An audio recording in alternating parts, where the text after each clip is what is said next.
Good morning, County Council. Good morning, Board. We'll join in the singing of O Canada, or humming of O Canada. I think it's the right way to say it now, isn't it?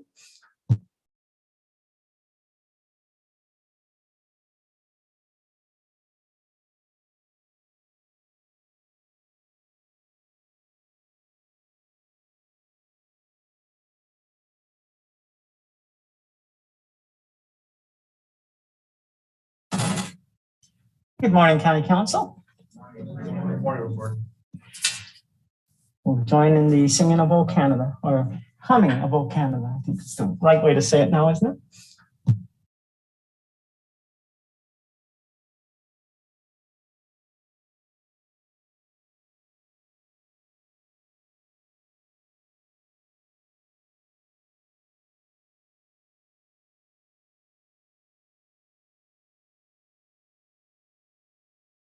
Good morning, County Council. Good morning, Board. We'll join in the singing of O Canada, or humming of O Canada. I think.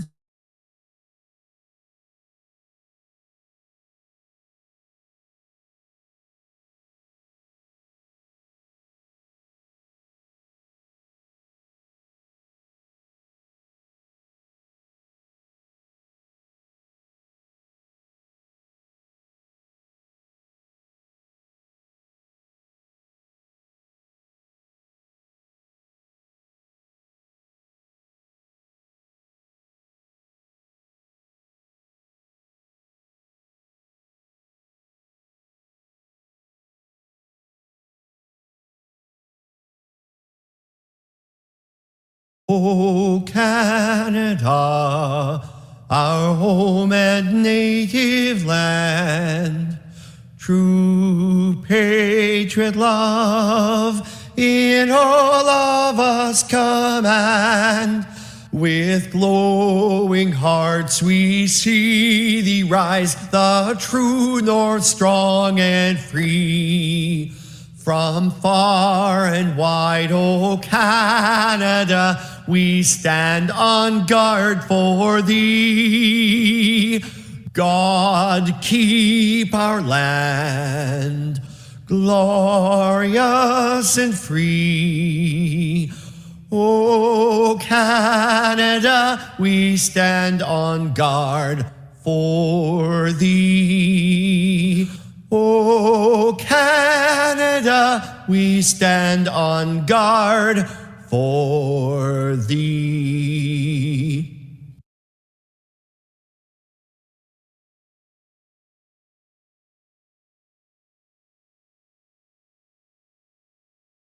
My apologies to the tech people at the back. We'll stay standing and observe a moment of silence in memory of our colleague and friend, Councillor Rob Potter.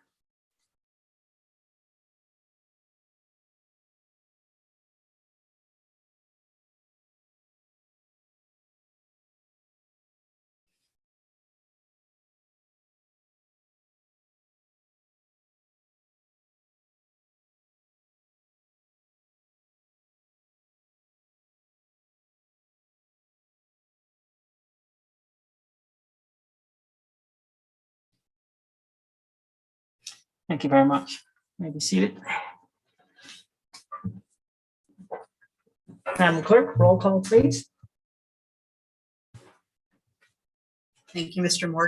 Warden. Councillor Mackey, Present. Councillor Gamble, Present. Councillor Burley, Present. Councillor Carlton, Councillor McQueen, Present. Councillor Desai sends his regrets, Councillor Little, Councillor Patterson, Warden Hicks, Here. Councillor Clumpus, Councillor Keaveney, Councillor Body, Councillor O'Leary, Here. Councillor Woodbury, Here. Councillor Millen, Present. Councillor Soever, Councillor Sampson, Councillor Robinson, Councillor Hutchinson. Present. Thank you, Mr. Warden. We have all members of council with alternates, Councillor Little and Councillor Sampson. Thank you very much. We'll turn next to the land acknowledgement. We acknowledge with respect the history, spirituality, and culture of the Anishinaabe, the Six Nations of the Grand River, the Haudenosaunee, and the Wendat, Wyandot peoples, on whose traditional territories we gather and whose ancestors signed treaties with our ancestors. We recognize also the Métis and Inuit, whose ancestors shared this land and these waters. May we all, as treaty people, live with respect on this land and live in peace and friendship with all of its diverse peoples. Okay, Council, is there any declaration of interest, pecuniary or otherwise? I see no hands, and I would just say if one arises during the course of the meeting, I would ask you to declare it at that time. We're on to item 7A. We're looking at the County Council and Committee of the Whole minutes, which are dated November 12th, 2021. I'm looking for a mover and seconder. Moved by Councillor Mackey, seconded, by Councillor Robinson. Oh, Hutchison, my apologies. Is there any discussion? Councillor Soever. Yes, Mr. Warden, I'd like to pull item CW 17321, which was the notice of motion brought by Councillor Desai for further discussion. And also item C 183-21, which was the capital projects purchasing approval. Those two items, please. My apologies. Why don't we start with the notice of motion item?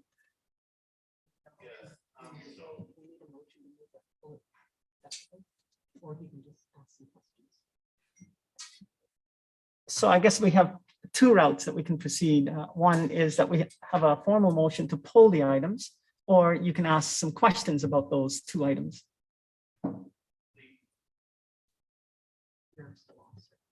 Oh, The first item I'd like pulled because I'd like to amend that motion. But the second item is just for discussion. my apologies. Why don't we deal with the second item then, and then we'll deal with the notice of motion item. So you have a question on the second item. Oops. Yes, on the purchasing program, and we authorize council to go and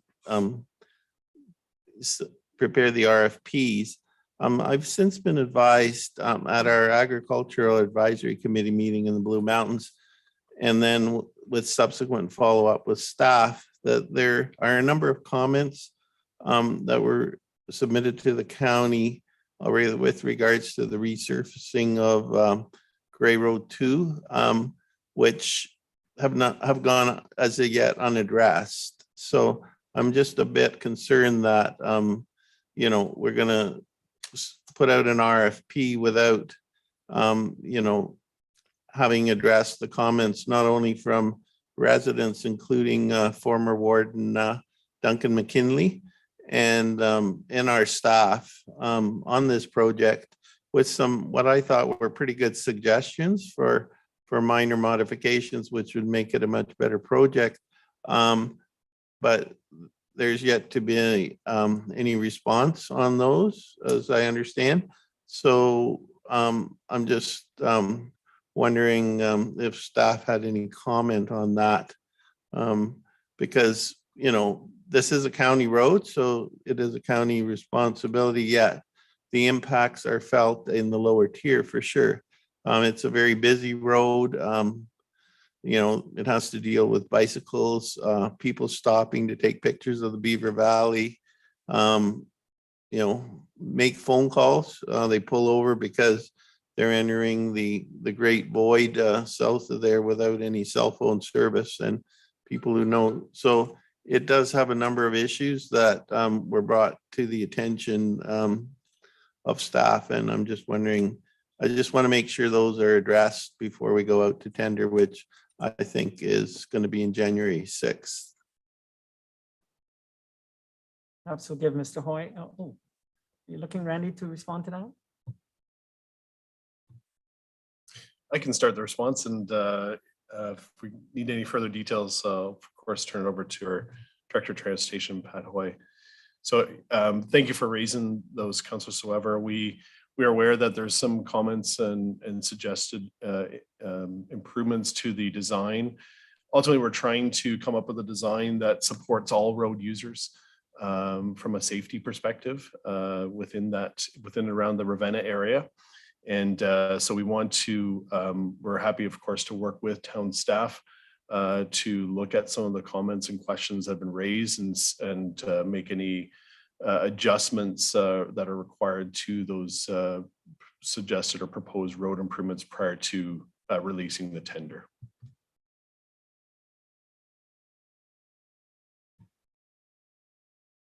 Anything further, Councillor Soever?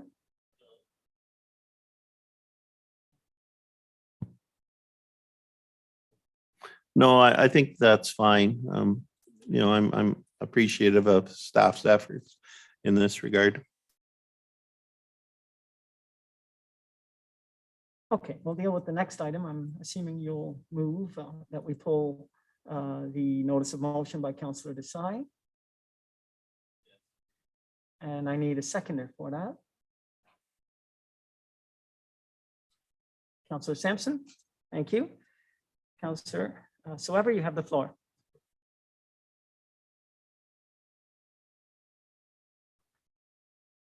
Okay, so all in favor of that, of pulling the item? If you could raise your hand. I see some questions here. Through you, Mr. Warden, the motion on the floor is just to pull this item to vote on it separately.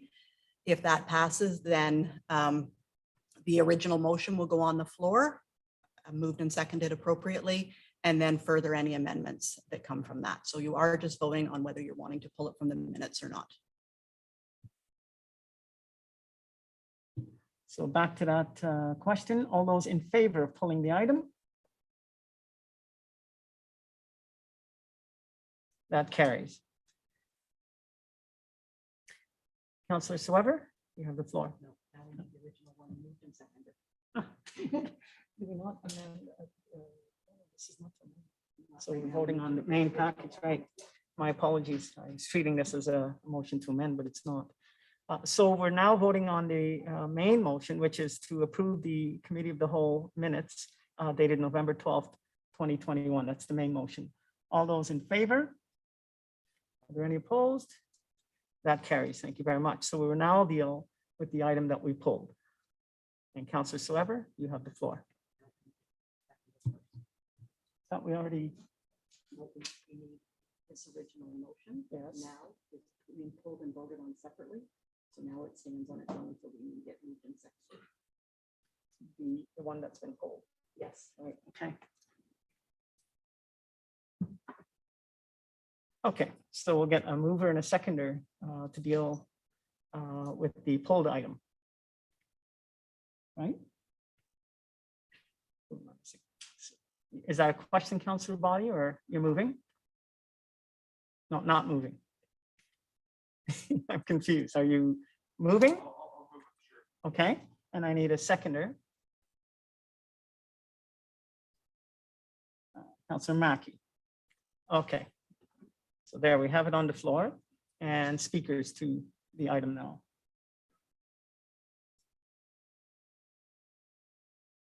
Councillor Soever. Thank you, Mr. Warden. Yes, so the motion, it's a great motion, but I would just like to move an amendment that we include a review of our public access and public participation processes as part of that governance review. The original motion talks about the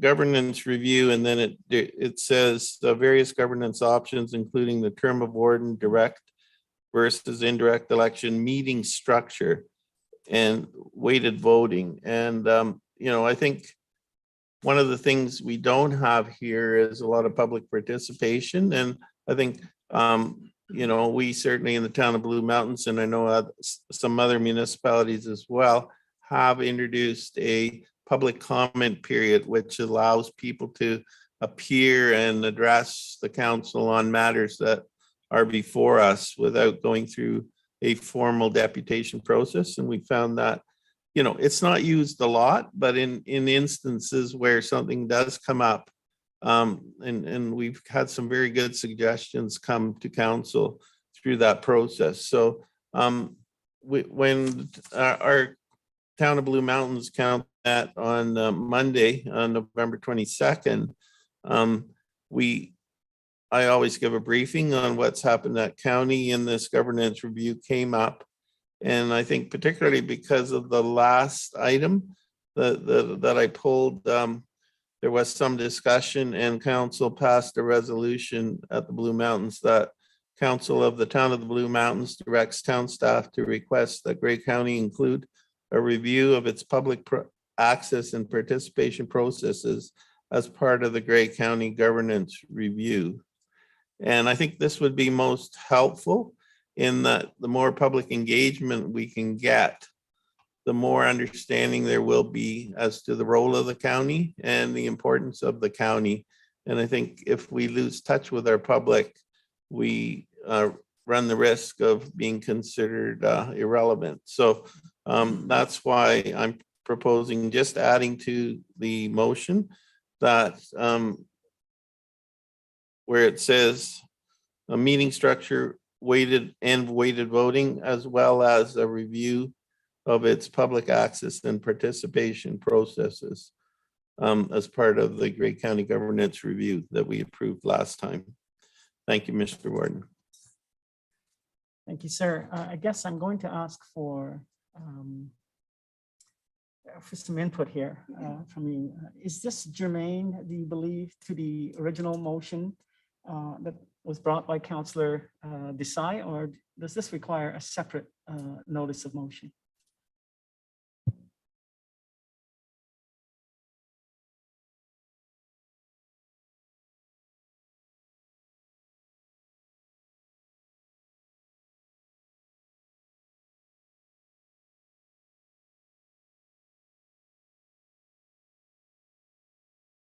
Okay, so our clerk has determined that it's appropriate to be dealt with as an amendment. Madam CAO.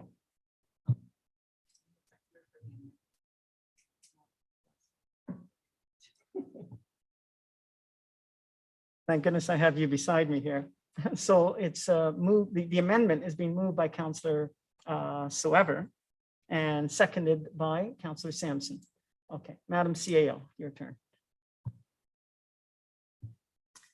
Thank you and good morning, Council. Certainly, we can include some discussion of this this topic in the report that Heather is working on now.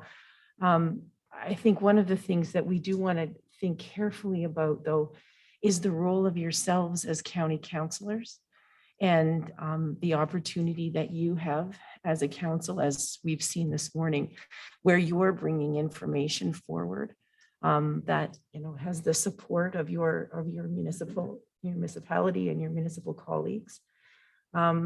So I guess the caution that I would see is that we wouldn't want to put ourselves in a situation where this was somehow undermining or taking away from the role that all of you play when you bring information forward to us. So I think the county councillor role comes with a lot of responsibility in that regard. You do bring your concerns and ideas forward to this table on behalf of the communities that you represent. And we just wouldn't want to do anything to minimize that responsibility. But certainly we'll take a look at this and see if we can have, I think, a better sense of what's happening in other places and how well that's working. Any other comment on the amendment proposed by Councillor Soever? Councillor Soever. Yes, and I think I recognize the CEO's concerns, and I think this highlights another governance issue is that when we are here at county council, our responsibility is to act in the best interest of the county. And I think in proposing this amendment, I think that's what I'm doing, even though our council did pass a resolution to that effect. But it's a fact that as county councillors, we can't be directed how to vote by our local council. I mean, that's a prime rule of having two levels of government, is that when we're here, we wear our county hat, and when we're at our local municipality, so we wear our local municipality hat. So I think, taking direction from our call, like having the comments flow through to the local council, and then having local council lobby the representative that's here, then I think we're going into dangerous waters where when we're here, we're going to be representing the interests of our individual communities rather than the county as a whole. And so I think that's why it's important that comments, like we've had several instances that I'm aware of, like the lights at Crosswinds and Gray Road 19, where county wished that the citizens would direct their comments to the local council, and the local council would relay those comments to the county. But then that means that in terms of governance, we as county council members would be reflecting the views of our community only and not the interests of the county as a whole. So it's something I know we all struggle with when we're here because we're mayors and deputy mayors. But I think given, the oath we take and the rules around which hat we wear when we're here, I think it's better that the residents have as much communication to come directly to us as county councillor members and county staff rather than to flow their comments through the local municipality. Thank you. Thank you. I do not see any further hands.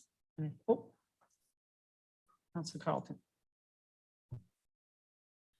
I'm just wondering if we could have the amendment read out to us, just so we can be clear on what it is. Thank you. For sure.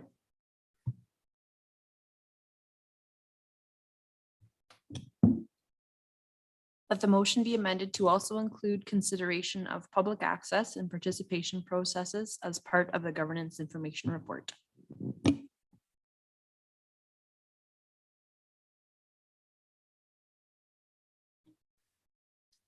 Any other discussion? If not, then I'm going to call the question on just the amendment.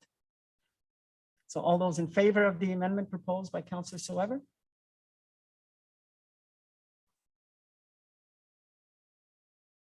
And all those opposed?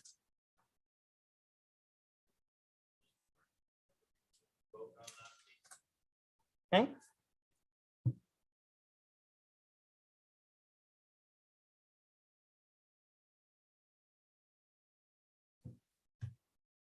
Okay, this is a recorded vote for the amendment to the notice of motion.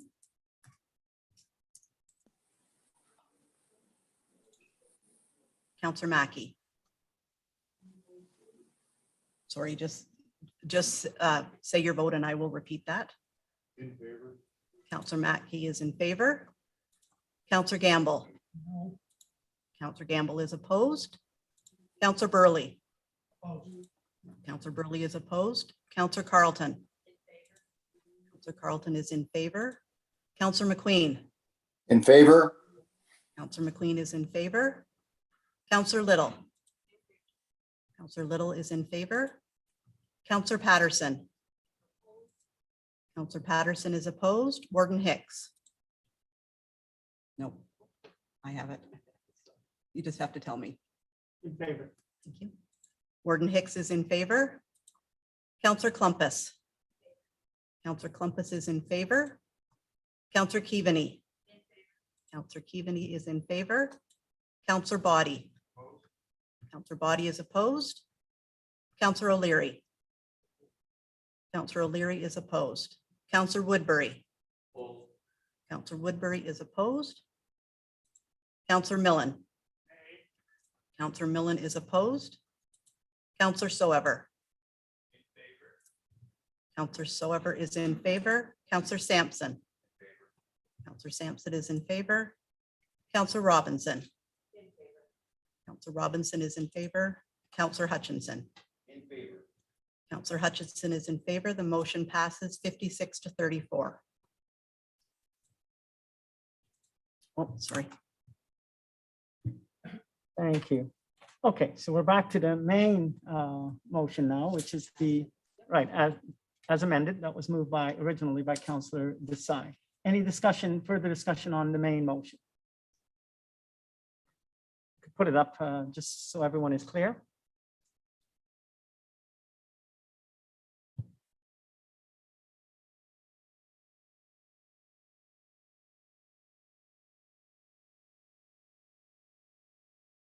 So we need a mover for the main motion as amended. Moved by Councillor Keaveney, seconded by Councillor Soever. I think it's time to call the question. Do we have the main motion? Does anyone need to see it?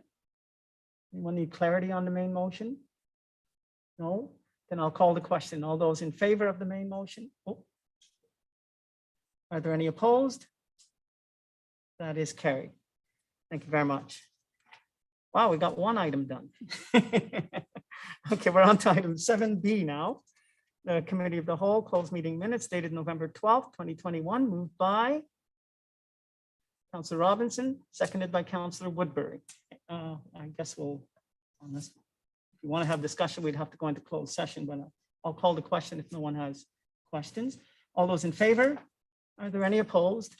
That is carried. Thank you. Item 7C is the Development Charges Steering Committee minutes dated November 15th, 2021, and staff overview of the steering committee recommendations. Moved by Councillor Milne, seconded by Councillor Hutchison. Any discussion there? Okay. Andy?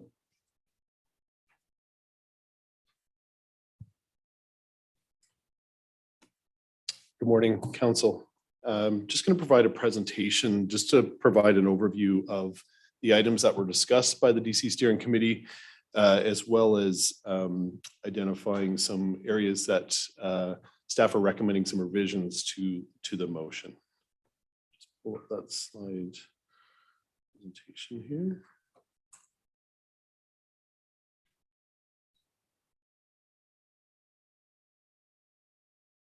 Should I get that from the website too? I don't see it. Just see a Business Enterprise Center in Canada. Oh, wait. Oh, here it is. Found it. Great.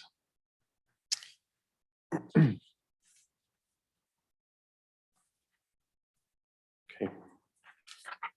So on November 15th, Hempson Consulting provided a presentation to the DC Steering Committee regarding a number of policy items that required direction from the steering committee and ultimately required direction from council.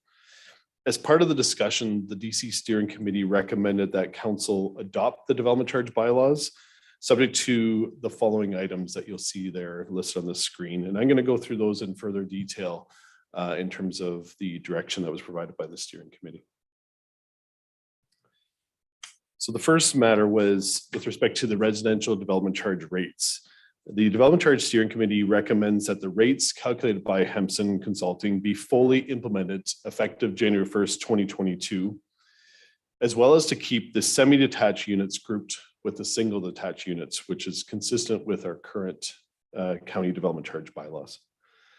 The rates result in an average increase of approximately 17% compared to the current development charge rates. Just to provide some context, the construction price index that was released for the third quarter this year was just over 11%, which is a result of the significant increases that we've all been experiencing with respect to construction costs. So for comparison purposes, the current single and semi-attached development charge rate is just over $7,500. And the proposed development charge calculator rate based on the updated development charge capital program is just under $9,000. The Development Charges Steering Committee recommended that those semi-detached units remain with a single attached unit category, which again, as I noted, is consistent with the county's current development charge bylaws. It's also consistent with how the majority of the municipalities throughout Ontario have in their current development charges. The next item that's the DC Steering Committee recommended was with respect to non-residential rates. So just to provide some context in terms of some of the background information that was provided to the DC Steering Committee. So most governments throughout the province of Ontario, including some of our neighboring counties, have a development charge that is imposed at least to commercial development, and a number of them also apply a development charge to industrial development as well. Hemson did note that industrial development is sometimes exempted as an economic development incentive, which both Peterborough County and Oxford County provide. However, Simcoe County, Middlesex County, Dufferin County, and Wellington County apply a non-residential charge to both commercial and industrial developments. Hemson identified that the estimated revenue shortfall per year if non-residential charges were exempted totals just under $800,000 per year. So based on this, Hemson has calculated the non-residential rate to be $31.28 per square meter, just to provide some context as to what that could look like on the ground. So a 5,000 square foot building or a 465 square meter commercial or industrial building would result in a county development charge of just over $14,500. It's equivalent, that size is equivalent to the size of the Harvey Swiss Chalet here in Owen Sound. 50,000 square foot commercial industrial building, which is about 4,645 square meters, would attract a county development charge of just over $145,000. So that's about the half size of the Walmart here in Owen Sound. So for example, a Walmart, if a new Walmart were to be created, it would attract a charge of just under $300,000. A 750 square meter on-farm diversified use, so those industrial shops in our rural areas, would attract a charge of about $23,500. So that just provides some context in terms of what a fully implemented non-residential charge would look like. So the Development Charge Steering Committee recommended that the non-residential development charge be phased in over a period of time. And there are a number of phase-in options that were discussed with the DC Steering Committee, and the recommendation was to discuss those further options with council today to receive direction on what's the preferred approach to phase in the non-residential charges. Staff have had further discussions, including with economic development staff. And given that we are still in a recovery period of the pandemic, and in order to allow developers and businesses time to adjust their pro formas to account for the new non-residential charge, staff are recommending that the non-res be phased in with 0% in the first year in 2022, and then increasing 25% each year starting in 2023, resulting in the full 100% non-res charge coming into effect in the last year of our 5-year bylaw, being in 2026. There are other phase-in options, of course, that council can consider, and those are highlighted in the slide deck as other options, and there's probably other countless options beyond that too. But staff are recommending that one particular option.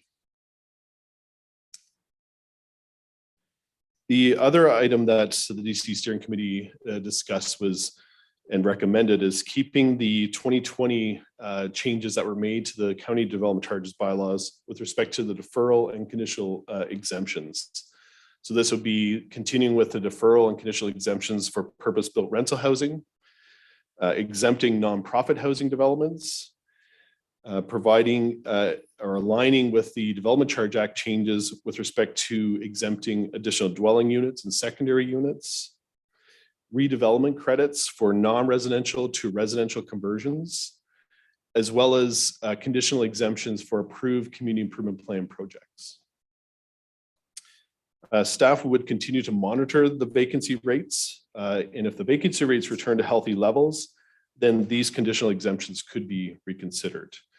However, as I mentioned, the steering committee is recommending that we continue that program until those vacancy rates return to healthy levels. In terms of other policy changes and policy direction that the DC steering committee recommended, first one was to allow for mixed use deferral and conditional exemptions for the residential portion associated with a purpose rent to build housing.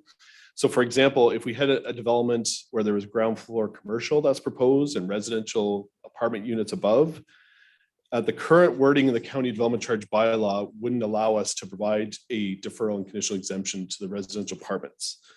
So staff are recommending that we revise the wording in the development charge bylaws to allow for that residential portion to qualify for a deferral and conditional exemption. And this aligns with our collective planning policies and encourages mixed use developments. Another recommendation made by this DC steering committee was the Grey Gables redevelopment, and for that to remain excluded from the current proposed draft development charge background study. This is based on the fact that if Grey Gables were reintroduced, there would be no change to the development charge rates, as we are already maximizing the funding envelope with respect to the development charges for long-term care.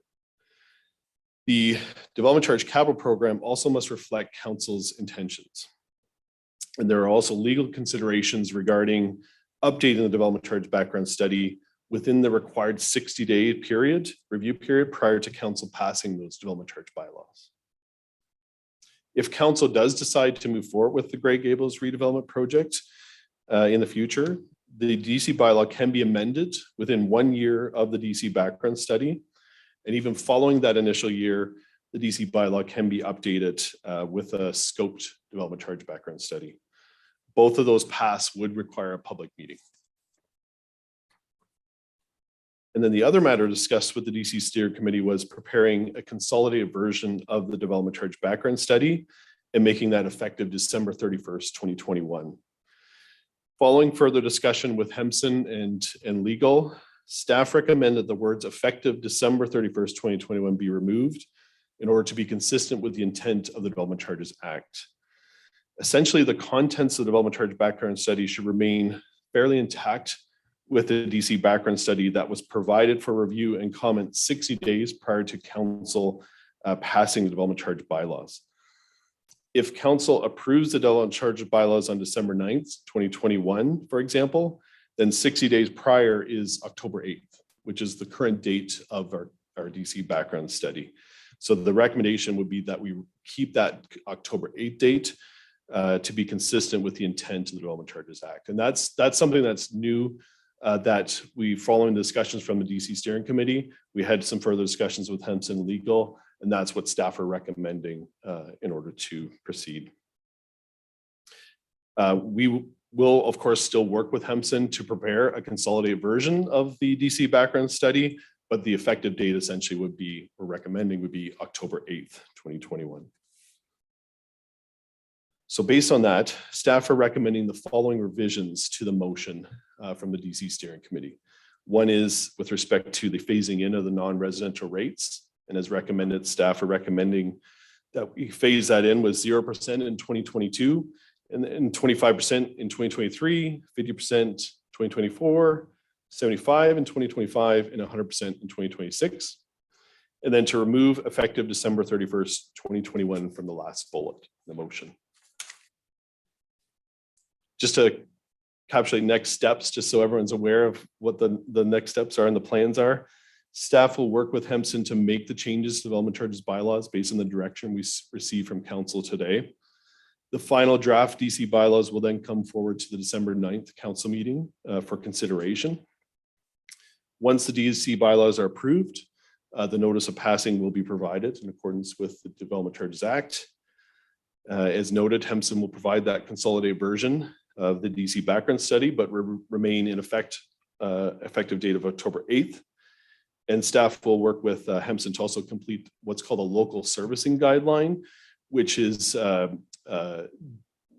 essentially any development or any capital improvements that are required or triggered by developments, specific developments, they would be the responsibility of the developer, not the responsibility with respect to the development charges. So, so they're recommending to come back with that guideline following the DC bylaw approval. And happy to take any questions. Thank you very much, Randy. Any questions? Councillor Soever. Yes, thank you, Mr. Warden. So at the Development Charges Committee meeting, we talked about the date of the report. And I think, you know, the important thing for council members here is that, you know, all these development charges are based on, you know, household size numbers and census data that dates back to 2016. So we know that new census data is coming out. So it was discussed that some municipalities do date their reports the day before the new development charges coming into effect, so that they have the greatest amount of time possible to make any updates based on what, you know, they receive and hear, you know, changes that might happen. So we are seeing a lot of change in Grey County. The new census data will be available sometime next year. So, you know, my intent in asking the question is, how late could we date this report, was to give us as a council time to make any changes that may occur due to changes in demographics indicated by the new census data. So we were advised as the Development Charges Committee that some municipalities do date their reports the day before the new charges come into effect, which in this case would be January 1st, 2022. So now we're hearing that that's not the advice we got at the Development Charges Committee was not accurate, or something has changed since then. So Randy, just wondering, what advice have we received, and do we have it in writing, the advice that we got to change that date, that we can't have December 31st in there? Because I think, you know, we should take advantage of anything we can.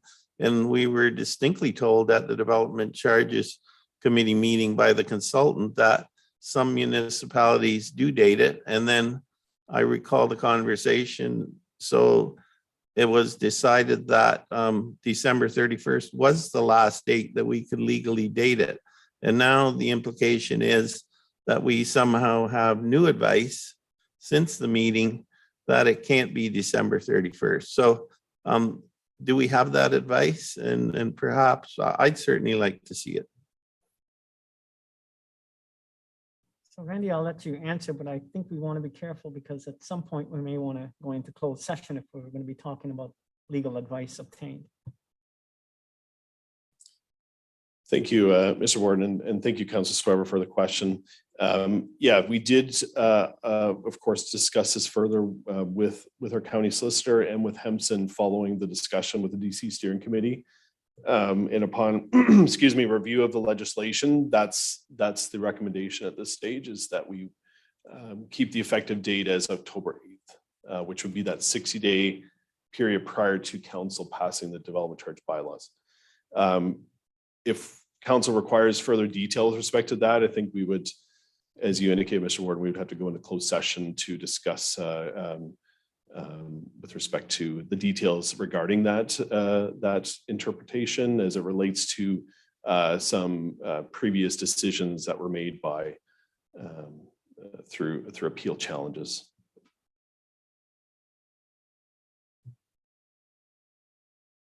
Councilor Soever, do you require anything more detailed, or anyone else around the horseshoe require anything more detailed, requiring us to go into closed session?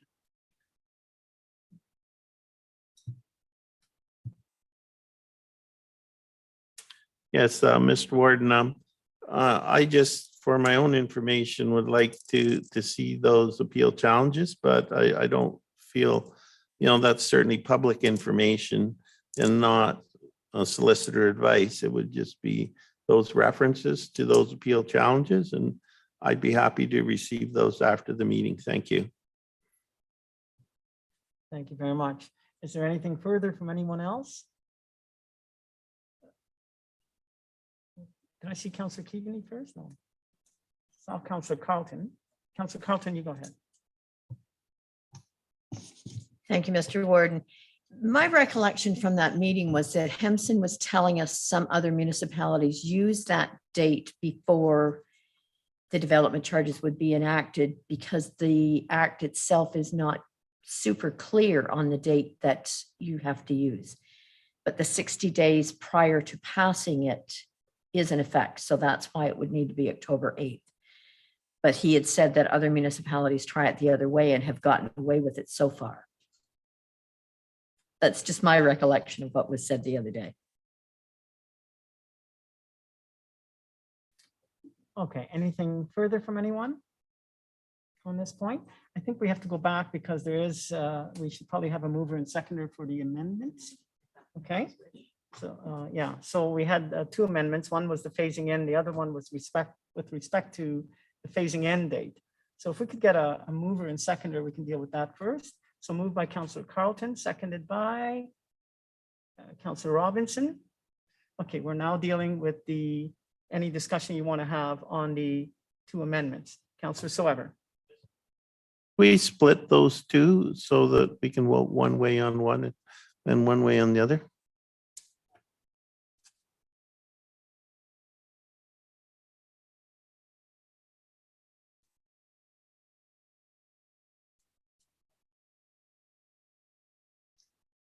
If the mover and seconder being Councillor Carlton and Robinson are okay dealing with the first bullet point being that the phased in approach for non-residential development charges with 0% in 22, 25% in 2023, 50% in 2024, 75% in 2025, and 100% in 2026. If we deal with that first, mover and seconder are okay with that?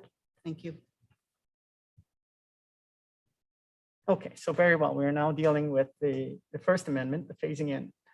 Any questions or comments on that point? Then I will call the question. All those in favor of the amendment as it's been presented? Any opposed? That is carried. I now need a mover and seconder. Do we want to have the same movers and seconder? Councillor Carlton, are you agreeable? And Councillor Robinson is also agreeable. Okay, now we'll have discussion on the effective date issue. Right. So any discussion on that? And seeing none, I will call the question. So we're essentially just striking out the effective date piece. So all those in favor? Are there any opposed? That is carried. All right, so we're back to the main motion as amended.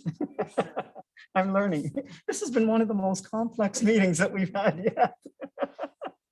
Okay, so you folks understand now I now need a mover and seconder for the main motion as amended. Moved by Councillor Burley, seconded by Councillor Clumpus. Okay, so any discussion on the main motion as amended? Then I'll call the question. All those in favor? Are there any opposed? That is carried. Thank you. Okay, where are we now? We're on number 8. We do not have any items required for a closed meeting. Item number 9 are 3 bylaws. I need a mover to put those on the floor. Moved by Councillor Robinson, seconded by Councillor O'Leary. Any discussion on those 3 bylaws? Seeing none, I will call the question. All those in favor? Are there any opposed? That is carried. Thank you very much. We're on now to item number 10, good news and celebrations. I see some guys in hockey jerseys, so they probably have something to say. Councillor Boddy. Nope. I'm kidding. We're dressed up in our hockey jerseys today because both of us are heading off to a press conference. early this afternoon with Ron McLean in town, launching the Scotiabank Hockey Day in Canada announcement. I think everyone knows by now that we've been awarded this great event. It'll be something like 10 million viewers that will tune in on the Saturday to showcase our Owen Sound and Grey Bruce community. The dates are January 26th to 29th, 29th being the Saturday. So there's banquets and there's breakfasts and there's meet and greets and there's cocktail parties and alumni hockey games. A lot of NHL and women's Olympic hockey team alumni will be here. It's great to be able to tell our stories of hockey, that we're very rich in stories in Owen Sound and Grey Bruce. And anyone that's interested, go to owensound.ca/hockey. I think that'll probably get you there. I'm not sure if it's Hockey Day in Canada or just hockey. Get tickets if you're thinking about stuff for family members and especially kids for Christmas. It's a great opportunity. So that's why we're dressed special today, and we're pretty excited about it. And certainly thanks to Bruce Power, who is one of the sponsors, and they're so good to everybody in our Grey Bruce community time after time. So we thank them. Thank you, Councillor Body. That's congratulations. That's very exciting indeed. Any other good news and celebrations? Okay, then we'll move on to adjournment. Can I get a mover to adjourn, please?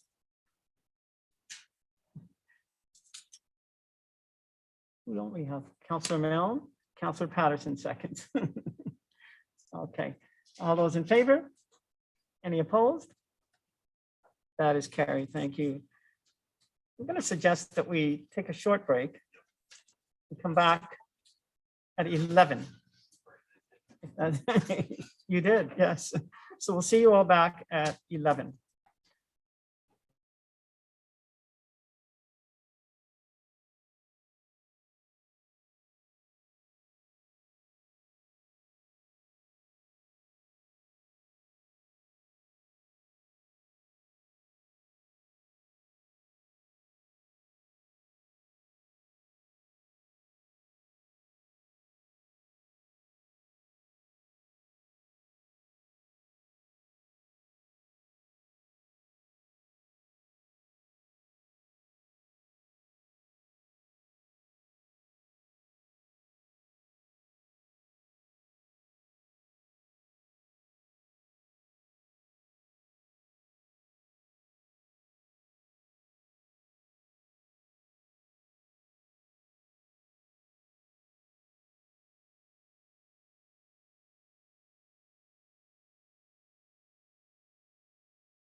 call us back to order.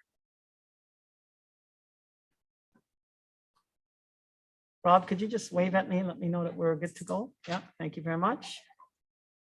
Okay, welcome back. We are now meeting as a committee of the whole, and I'll call this meeting to order. Is there any declaration of interest, pecuniary or otherwise?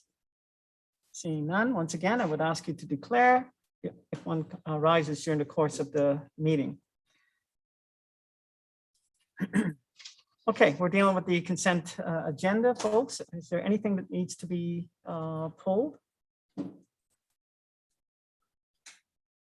Seeing none, I will call for a mover to approve the consent agenda as presented, moved by Councillor Woodbury and seconded by Councillor Hutchison.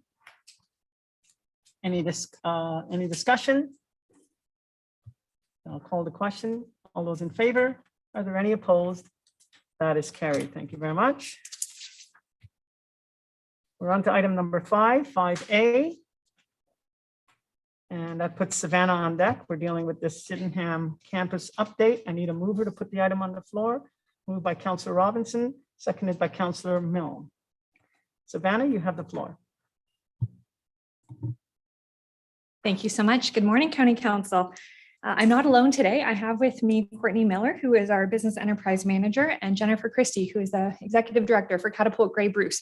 So they are going to join me today to share some really good news with you of all the work that's been happening over these past 18 months. As you know, Sydenham campus, we were gearing up, ready to go and launch. February 2020 is when we were getting ready to pull the back that curtain. March 2020, that did not happen.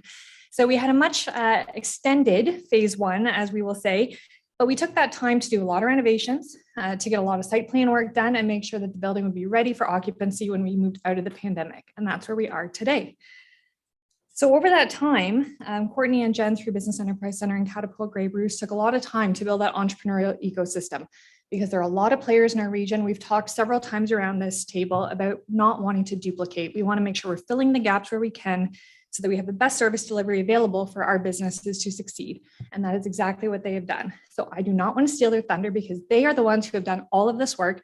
And so I'm going to hand it over to Courtney first and then to Jen.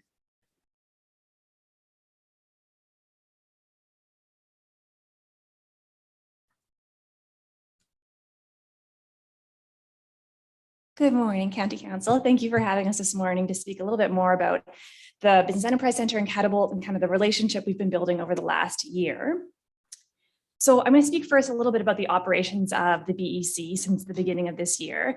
It's been a really busy year, not really surprised with the pandemic and the supports that have been needed by our small business community. So far this year, we've had just shy of 600 inquiries come through our center. These have been inquiries from throughout Grey and from businesses in all kind of situations. We have those in ideation, we have those that are established, those who are going through succession. We've really become kind of that first stop for those businesses where they have an inquiry, which we're really happy about.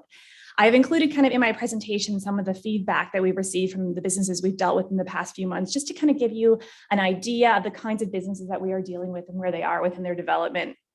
So the first business who is mentioned below is a business owner in Owen Sound, came through our office a couple of years ago, actually, as inquiry, starting a new business, kind of wanted an idea of the fundamentals. From there, we had an ongoing relationship. And then this year, when she hit the pandemic and needed some additional support, came into our office to assist with some grant applications, and we were able to help her out with getting some grant funding. So an established business that we had a relationship with, really glad she reached out to us again when she needed some additional support. We've done 119 consultations through our center this year. Consultations tend to be a little bit more in depth. They're one-on-one. We build ongoing relationship with these clients, and they can be both new businesses and existing businesses. And we really kind of dig into what their needs are as a small business owner and give them the resources through our office and through our partner organizations. So I had another quote there just from a business owner that we had worked with from Durham. Something we often see through our center is trades, professional services who are very good at their craft, but they haven't had any entrepreneurial training through their schooling. So when it comes to starting their own business, which is very common in those fields, they don't know the fundamentals. So we work with them to kind of set up, and sometimes we have ongoing relationships, and sometimes it is, a one-time meeting in which we're able to answer all of their questions, but really happy that we're able to give them that support. Through our contract with the province, we have a requirement to provide a certain amount of training each year to our small business community. So as of the end of October of this year, we had provided 27 workshops, which are more training focused, 11 events, which are more speaker focused events. And then we had run our summer company and starter company training programs and awarded 15 grants through those programs. Those grants were awarded to businesses throughout all of Grey. I wanted to speak really quickly about some of the trends we've seen through our center this year and the conversations we're having with small business owners. We've seen a lot of succession happening in the last year. We knew succession was happening in our community and these businesses were transitioning, but what I think has really increased it in the last year was the pressure that was put on by the pandemic. So we had those older business owners. It was in their mind that they needed to start the process, but perhaps some of the fatigue that came with the pandemic sped that up. It's been a really wonderful opportunity for young business owners to step into those roles in those established businesses. And it's been nice to work with them through that process. We've seen increased referrals from our partner organizations. I think this is coming from a couple different areas. We've been out in the community more. We've been with Grey County now coming up on 4 years. So they know that we are here and the supports that we offer. And we have created some groups, which I'm going to speak about as well, just to increase those connections and those relationships with our partner organizations. We've seen a shift in the business models being presented by the businesses that are coming to us. We're seeing them think about pandemic resilience. What does that look like for my business model moving forward? Should there be another pandemic? How do I make sure that I'm not impacted and I don't have to close down the operations entirely? And we are seeing them think about workforce. We know that workforce is the biggest challenge for our small business community right now. So we're seeing business models that aren't as reliant on workforce, or if they are, they're building in from day one the culture that will help them retain and attract. We are seeing tons of relocation, which we knew, and we've known this since the beginning of the pandemic, but we're specifically seeing it in the businesses that we're dealing with that have relocated here. They've either brought their business here and they're reaching out to us to help find connection, or they have moved here and decided to start a small business. We have an entrepreneurship networking group, which I'm going to speak of. And it's interesting when we look around that group, I would say it's safe to say that probably 90% of the people who come to those events are new to the area and looking to make those connections. In coordination with Jen, we launched the Grey Brewers Entrepreneurship Ecosystem. So we have all these partners who we refer back and forth to, but there was no formal way for us all to connect in the past. So we've started meeting quarterly with all of these groups, and it's been a phenomenal opportunity to all get on the same page with what we're offering. So there's no duplication. And when we're looking at our offerings, we're saying, what can we partner on and do together to make that offering stronger for our small business community? It's also allowed us to have direct contact with each organization. So for example, Futurepreneur and BDC are both lending organizations that we refer to regularly, but we didn't have a person there. So I was kind of sending businesses and not giving them that direct handoff, which we know is so important. So now through this group, we have individuals at all of those connections. So we're referring to the individual, but we're also seeing a lot of referrals come back to our center as a result of this for businesses who may not quite be ready to access financing and need a little bit more work. And that's when we can step in and assist them. Through this group, we have had 2 initiatives so far. The Wednesday warm-up, which is the monthly networking group that we've created for entrepreneurs, which has been incredibly successful and heartwarming, and I think fills my cup up more than maybe anything else we do through the center. And then we also launched Small Business Week, which was a week of workshops and events with 7 of the partners through the ecosystem, which was really well received and successful. And one small last piece I wanted to mention while I was here today is our Student Makers Market. So last year, we knew that a lot of students had stayed in the area, or deferred their post-secondary for a year perhaps. And we knew that a lot of them were running businesses because youth entrepreneurship is so strong within Grey County. So we decided, since we had Sydenham, we had the space to safely run a market, we would do it and see how it went. And it was really successful and the students enjoyed it. And they actually requested that we run it again this year. So we are offering the student market again this year. There'll be 20 youth-led businesses, all with handmade products, really quality products that we're so proud of them for being able to produce. Through this market, we're also doing some training with them to give them some small business fundamentals. But I just wanted to share with you all today, in case you're in the area on the 11th and you want to come out and support our youth entrepreneurs. So that is all from me today. Happy to answer any questions, and then I can hand it off to Jen from Catapult.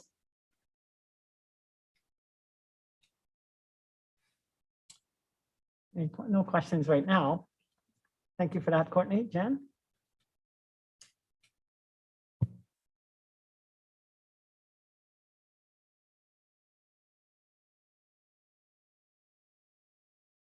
Jen, I'm just going to ask you to push your button there. No, there we go. Okay. Good morning, everyone. It's great to see you all again, County Council. I was thinking it's probably been about 2 years since the first time I stood up here. But I think it's important to underscore that the work that we've done and some of the highlights I'm going to share have come over really the course of only 8 months of work when you factor in the pandemic and some of the when I started out, I was working on this part-time. And so there's, I think, a lot of really great milestones, and it speaks to what we can achieve when we work together. So Courtney talked about the ecosystem. So I'm not going to spend a lot of time covering that. I just wanted to hit some of the highlights from my report that was submitted, and I don't have slides. So one thing on the ecosystem that I think is really important to note, and just, I guess, reiterate what Courtney said, some of those contacts like BDC and Futurepreneur, when you apply for those programs, there's very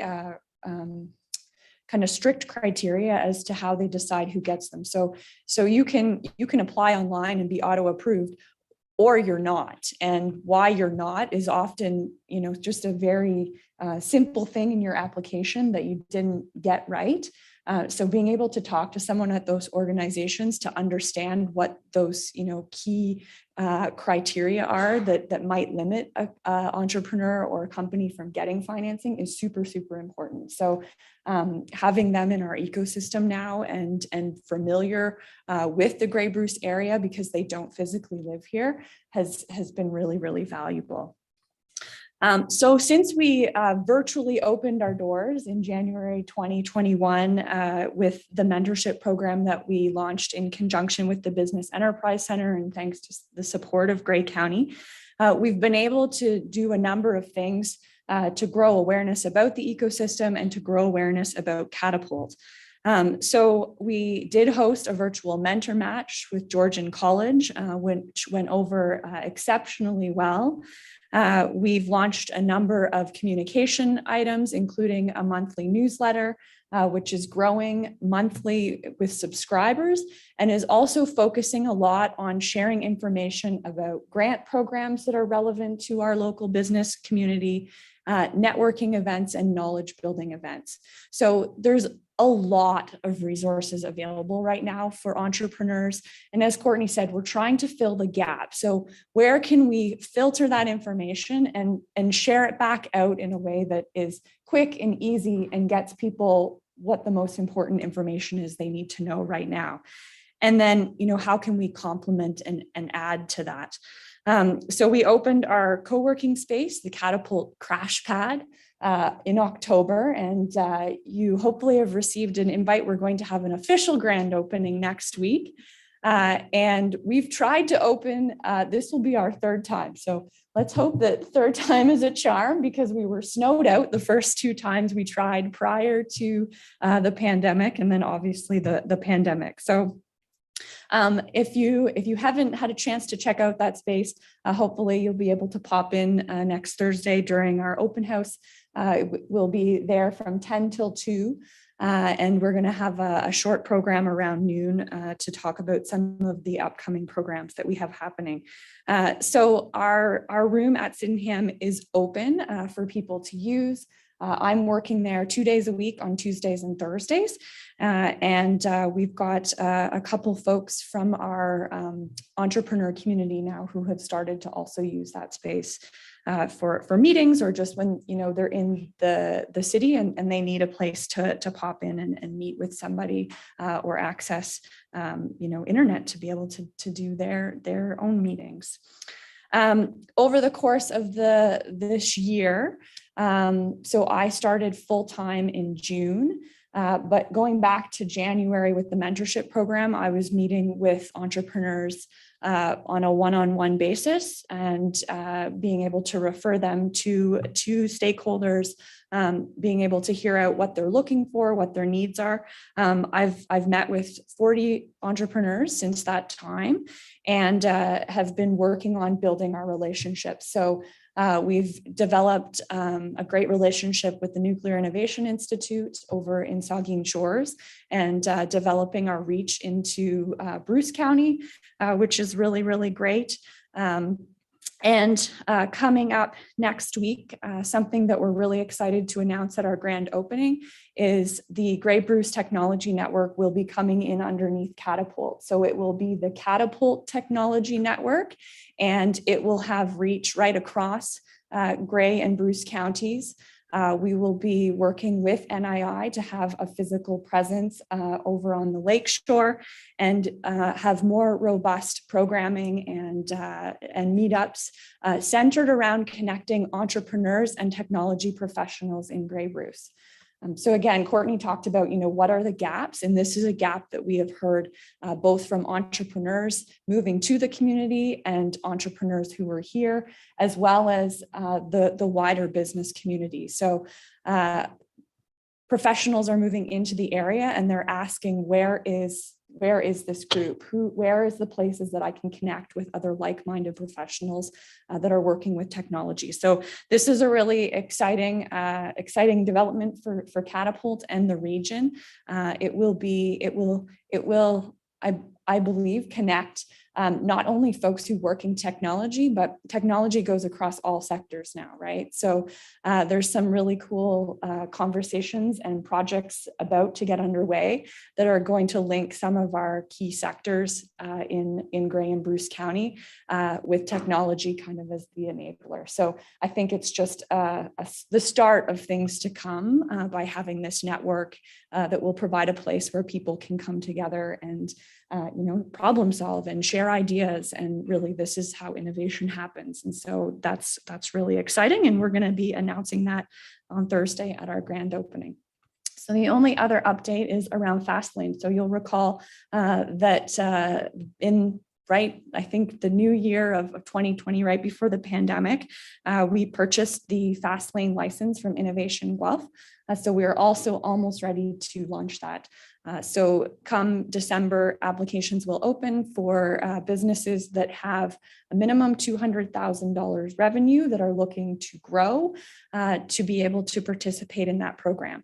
We are going to be able to fund the first phase of it, and then there will be a co-pay arrangement, but it will work out that an entrepreneur will receive upwards of $8,000 worth of consulting support with our consultants and mentors, and for a much reduced fee of around $1,700. So a great opportunity. We've got a couple clients who are interested in this program, and we'll be starting to promote it here in the next couple of weeks. So if you know of any businesses that you think have some really great potential and they're maybe struggling, to get up and out of the day-to-day, but looking for, that support to be able to grow their business, to implement, a strong management system, maybe to reach new markets. This is a great program for them. So other than that, I think the only other thing I wanted to mention that I missed on the report was we also joined Startup Canada. So Grey Bruce is now represented in a national network of entrepreneur and startup communities. So we are called Startup Grey Bruce. Just to add another name and confuse things, but it's a really great opportunity to give exposure to Grey Bruce entrepreneurs on a national stage, and also provides us access to export development programming as well as pitch competitions for startups and entrepreneurs. So really fantastic resource.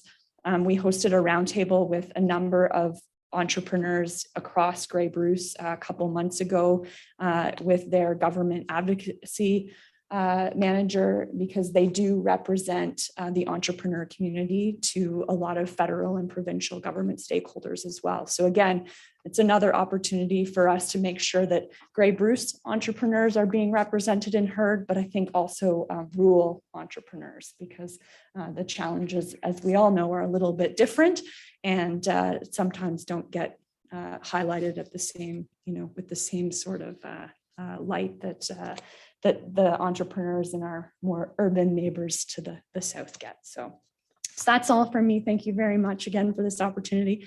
It's so great to be in person. So thank you. And they're going to stick around for questions if there are any for everybody. But two things that I want to point out before I finish the rest of the report. One of the things that makes me so proud with the team that we have built here at Gray is that these two ladies here are entrepreneurs themselves. So when we talk about getting down to business and actually understanding what business owners need, the fact that they have zero time, but they need answers now and they need that proper handoff, they understand because this is the world they've come from. So that is really, really key. And the other piece is that without this physical space where we can bring people together, we can bring resources together, and we can actually share by knocking on a door or walking down the hall and having a conversation, it doesn't move as quickly.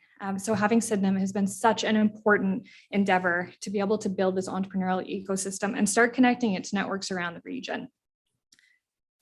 Some other exciting information that we've had over the last little while, and it was actually right before I left on my mat leave, is that we signed our agreement with FedDev.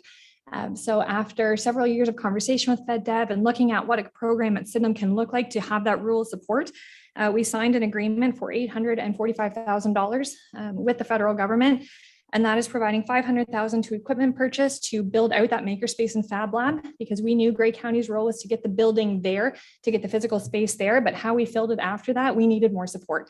So we reached out to the federal government and they helped us with that.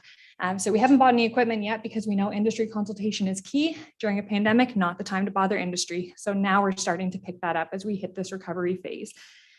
And within that dollars, it also provided $345,000 to Catapult to get Fastlane off the ground and to make sure that we have Jen and her supports helping our businesses in that next scale up piece. So now at Sydenham, we have from startup to scale up all in one building under one roof, which is really exciting, and not a leaky roof because we fixed those through our capital plan. So it's been excellent.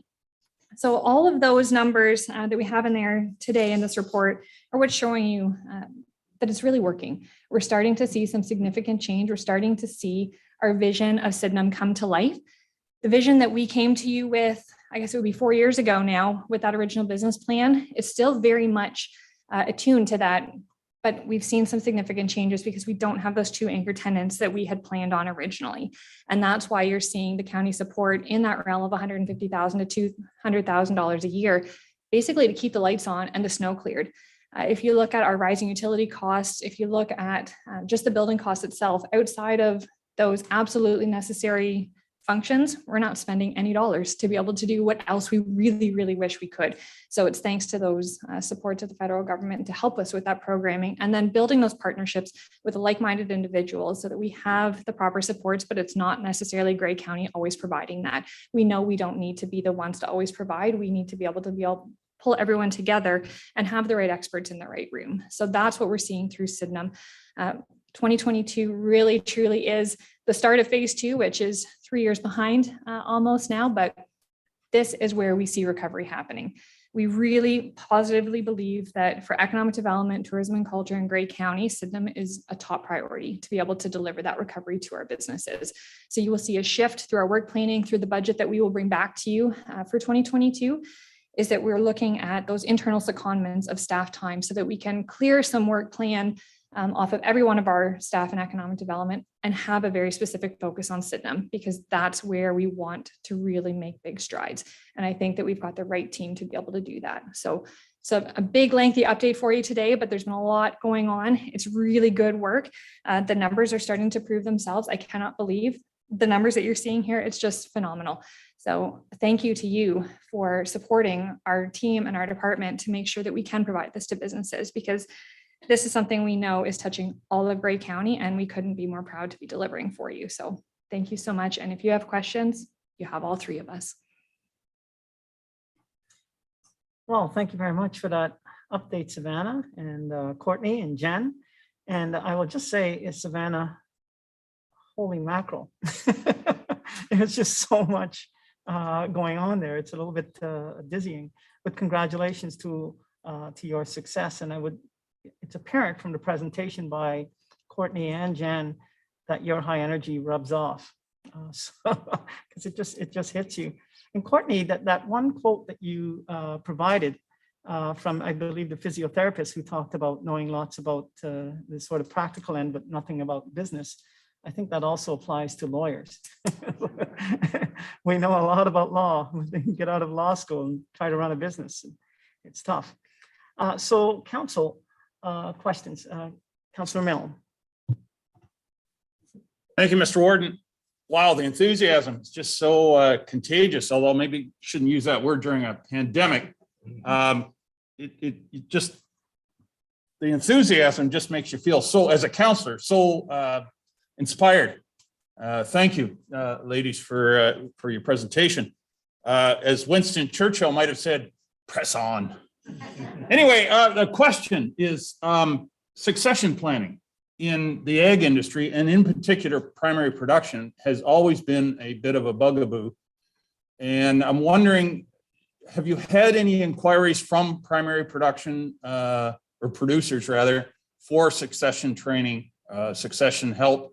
I'm wondering if you have any of that. I know traditionally OMAFRA, or whatever it's called now, has sort of filled that role, but they've kind of tailed off over the years, and you wonder what they're doing. But I'm wondering if you ladies have come across any of that, please.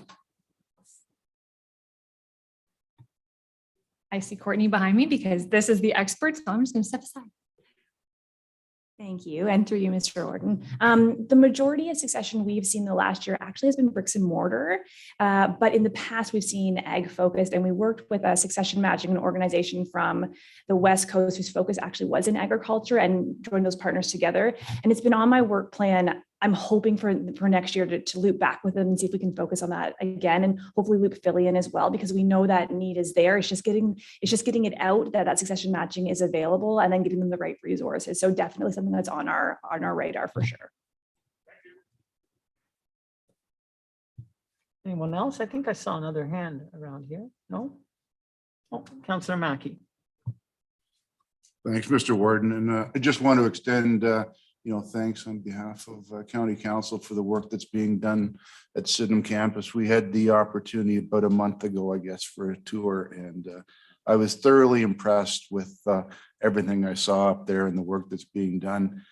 Small business is the backbone of our of Grey County, and like the warden said, many small businesses, are maybe a really good mechanic, but when it comes to the business side and government remittances and everything else that comes along with it, that's where the training maybe lacked a little bit. So just keep up the good work, and I think this was the best investment we've made, as a council in a long time. So thank you.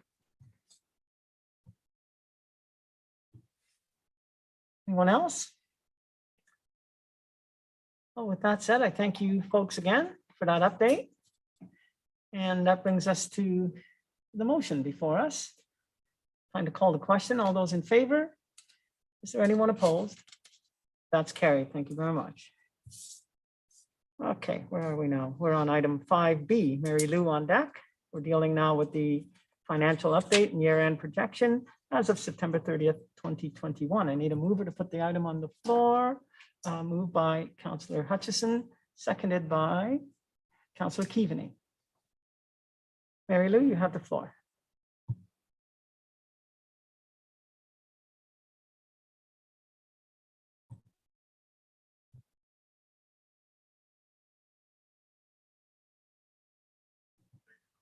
Oh, okay, thank you. Sorry, this is my first time at County Council, so good morning, County Council. This is going to be a hard one to follow, but I'm here today to present to you the year-end projections for the month ending September 30th. Before I want to start, I do want to thank everyone in this room, as well as finance staff and managers who have helped pull this report together. This report truly is a team effort. It covers a lot of departments, and I'd just like to thank them for helping me learn all about Grey County in the few short months I've been here. This report provides some dialogue on each functional area, hitting the highlights of significant items in the respective budgets. Attached to the report is a numerical summary broken down into operating and capital budgets. Staff are projecting an operating deficit of $728,800 and a capital surplus of $753,000 for an overall combined surplus of $24,200. To put this in perspective, the total levy raised at Grey County is $62.3 million. So this surplus represents a 0.04% of the levy. For individual highlights within the report, in the administration department, we are projecting a 69,500 operating surplus, and this is projected largely due to the result of staffing vacancies and changes, reductions in staffing, conferences, and travel, etc. Investment income is projected to end the year with a $330,000 deficit, but this will not result in a shortfall as the transfer to reserve will be reduced to offset this. The IT capital budget is estimating a shortfall of approximately $6,000. And there is a surplus of $60,200 in the council department as a result of virtual meetings and lower expenses for travel, meals, and accommodations. Information services, as mentioned previously, this budget is anticipated to have savings that will be used to offset the IT capital budget. And after this is taken into account, it's expected to have a $2,000 surplus. In the weekly indemnity and workers' compensation, both of these budgets are self-insured plans. Human resources staff calculates premiums to be charged out to departments based upon best estimates and historical trends. These sources of revenue pay the cost of these plans. And the weekly indemnity budget is expected to have a $43,100 surplus if claim numbers and costs remain consistent with the first half of, with the first quarter, 3 quarters of the year. The WSIB is projected to have a deficit of $282,400, and the number of claims and duration of these claims, as well as projections for the remainder of the year, have resulted in this estimate. If considering weekly indemnity and workers' compensation together, the projection is a shortfall of $239,300, and this shortfall could be funded from the respective reserves, of which the balances are $50,000 and $3.1 million. In the assessment budget, costs from MPAC will be on budget. In provincial offenses, we estimate a deficit of approximately $73,100 after cost sharing with Bruce County. They are seeing a ticket revenue decrease that's trending to be less than expected. Their ticket volume is 879 tickets, lower than at September 30th of last year. This department has also seen other savings from not being open to the public, but offset by a higher mailing and form costs. The health unit, Markdale Hospital, and commitment to Jordan College will be on budget by end of year. During the last couple of years, Grey County has received SAFE's Free Start and provincial COVID recovery. Between 2020 and 2021, the county has received approximately $4.3 million between these two streams. And at the beginning of 2021 had 3.9 million available. We are estimating that 1.9 million will be spent by the end of 2021, leaving us with approximately $2 million available for our 2020 budget to offset COVID-related operating expenses. Property. We are anticipating a surplus of $23,000 in our property area, and this is based on the results of staffing changes and savings in maintenance costs with the administration building close to the public. The capital budget is estimated to have a $6,000 shortfall as a result of unbudgeted heating and cooling repairs. Taxation and grants. Based on preliminary communications we've had with our lower tiers, with our omitted supplemental taxation and write-offs, we are expecting this budget to be balanced by year end. Planning is anticipating to have a surplus of $12,000 based on increased application revenue received to date. Capital projects are expected to be on budget. Agriculture is expecting an operating surplus of $4,000 as beaver and coyote grant expenditures are expected to be lower than budgeted. Forestries and trails. Anticipated to have balancing operating budgets at year end. Their forest festival was canceled in 2021 as a result of the pandemic, and this is being recommended that we transfer this $5,000 budget item to be used in 2022. And they also received a Canada Healthy Communities Initiative federal grant of $25,000, which has been received subsequent to the budget approval, which is being used for additional forest trail improvements. And you will see in the 2022 budget that we are going to be combining our forestry and trails department into one department next year, so that will look a little different for you next year. Economic development and tourism projects an operating budget deficit of $17,500 and a balanced capital budget. This can be attributed to higher than expected hydro costs and slightly higher costs for the Gray Road 4 community transportation route, which is not covered by grant funding. Gray Routes is projecting an operating surplus of 132,300 after taking into account the use of 22,000 to assist in funding for the construction of the general store. This surplus can be attributed to savings from staffing changes, reduced cleaning costs, and the postponement of the traveling exhibit. The capital budget is anticipated to have a $22,000 deficit as the general store will be funded through operational surplus as mentioned above. In social services, in Ontario Works. Overall, the Ontario Works and employment support projects a surplus of 192,200. The caseload is 354 cases less than anticipated and is attributed to the Canada Recovery Benefit, which is expected. It is expected the caseload will increase once the CRB ends. Children's Services has supported frontline workers in providing care to school-aged children in 2021 with an estimated cost of $424,900. Fee subsidy savings will be directed to support operators and home childcare providers with increased costs as a result of COVID. And as a result, the Children's Services budget projects a $21,500 surplus with a total projected surplus for Social Services Department totaling $213,700.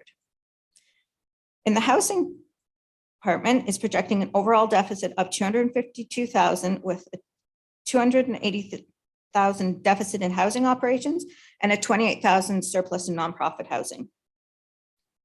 This is a result of shortfall in tenant revenue estimated to be $70,000 as well as $145,000 in utilities being over budget due to timing of accruals in 2020 and insurance expenses overages of $105,000 due to increase in rates combined with updated insured values of the properties.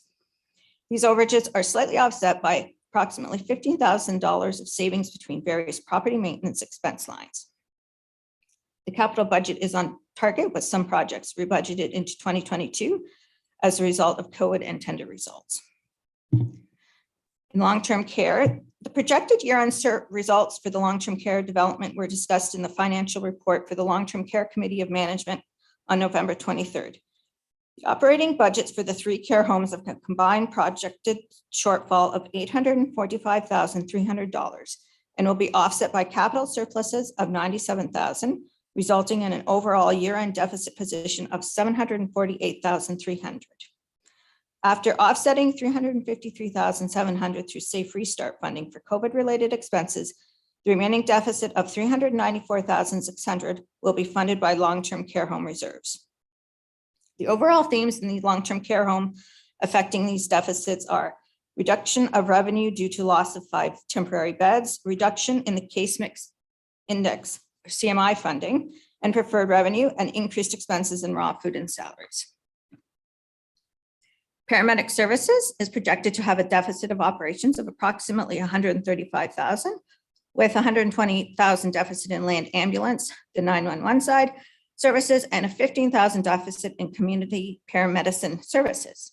And based on current projections, the 911 side will be funded 53% by the county and 47% from the county in 2021. Increased costs for fuel, insurance, and a few significant vehicle and stretch repairs, professional fees, and uniform costs are the primary factors for this projected shortfall.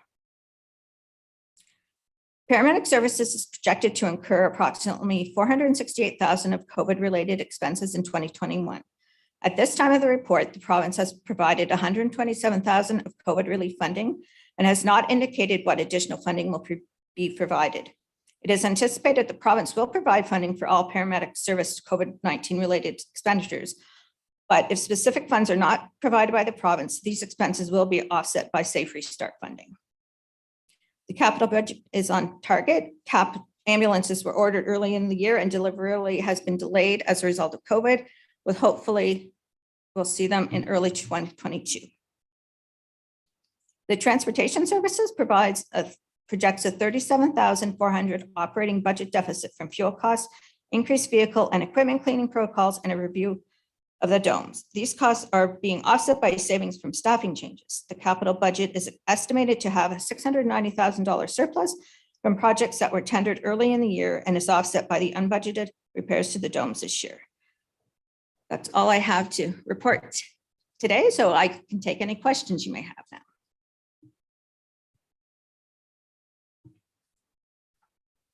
Thank you very much, Sue, and I apologize for not introducing you properly at the beginning. I had Mary Lou in my head. Council, are there any questions? Councillor Saliver. Yes, so we're showing some significant shortfalls in a couple of areas. And but back a while ago, when the province asked for applications for phase 2 COVID funding, we didn't apply on the basis that we didn't have any need. My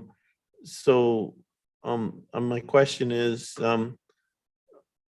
perhaps we should wonder why we didn't foresee these needs and apply for that funding. I know Simcoe County got substantial funds. I know we applied at the Blue Mountains. We got some funds, and I'm just wondering what we can approve so that, you know, when opportunities like this come up in the future, that we do apply for the funding in time. Thank you, sir. I know that this question was asked previously and an answer was given by our CAO at the time. I'll turn to her. Mary Lou? Okay. Thank you, Mr. Warden. Originally, we did not apply for the additional funding. You had to demonstrate that you had unmet needs. And as we are still sitting with between the two funding streams for COVID, we could not demonstrate that we didn't have adequate funds.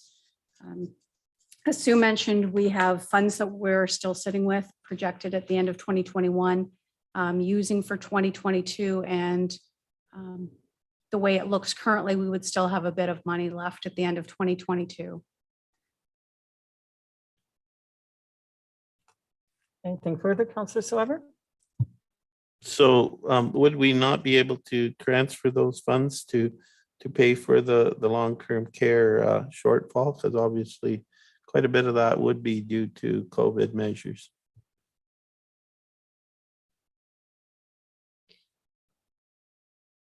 Thank you, Mr. Chair. In answer to Councillor Saliver, we are going to use funds from the Safe Restart that when we review the financial statements and the areas that would be appropriate to use Safe Restart, such as the loss of the 5 beds that were considered temporary, the additional raw food, et cetera, that's all been taken into account on the projection.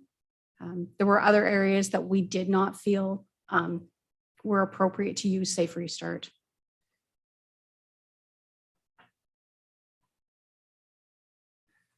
Any other questions? Councillor Body? Thank you very much, Warden Hicks. I'm calculating now. I realize this is not the final, but on $24,000 that you're off the budget by $24,000, and that's pretty disappointing. That is 0.04% that you've missed that budget by, and I wish you'd do better. That's great. That's pretty impressive. Thank you. All right. Any other questions? Can anyone do better than that? With that said, then, thank you very much, Sue and Mary Lou. It's time to call the question. All those in favor of the motion? Any opposed? That is carried. Thank you very much. We're on to item number 6. Do we have any, excuse me, other business? Seeing none. We're on to item number 7. Any notices of motion? I do not see any. We're on to item number 8 now.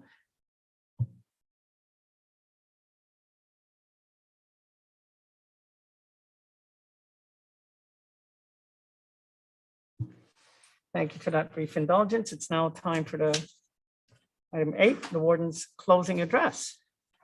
So I will turn to that.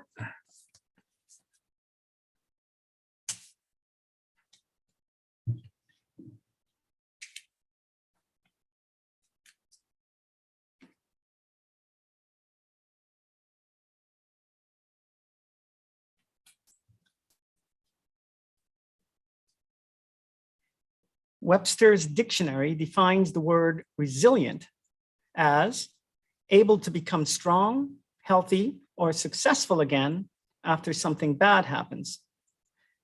County council, staff, visitors, virtual viewers, and members of the media. It has been 360 days since my inauguration. On that day, a day that's usually marked with some ceremony, this place was locked down. We were 9 months into dealing with a world pandemic, and only Deputy Warden McQueen and I were permitted entrance to this building. My wife and daughter observed the proceedings virtually from our car out in the parking lot. Now take that in for a second. I started off with the word resilient because over the past year, we have had to be exactly that. For most of this year, our staff were working from home, and on the occasions when I came to this facility, you could literally hear a pin drop. Nevertheless, showing tremendous grit, our CAO, her talented senior management team, and all of the staff at Grey County came through in a big way for the residents of our great county. In a moment, I'll highlight some of the accomplishments over the last year, and I'm certain that at the conclusion of that highlight, you will agree with me that we have had one of our most productive years ever.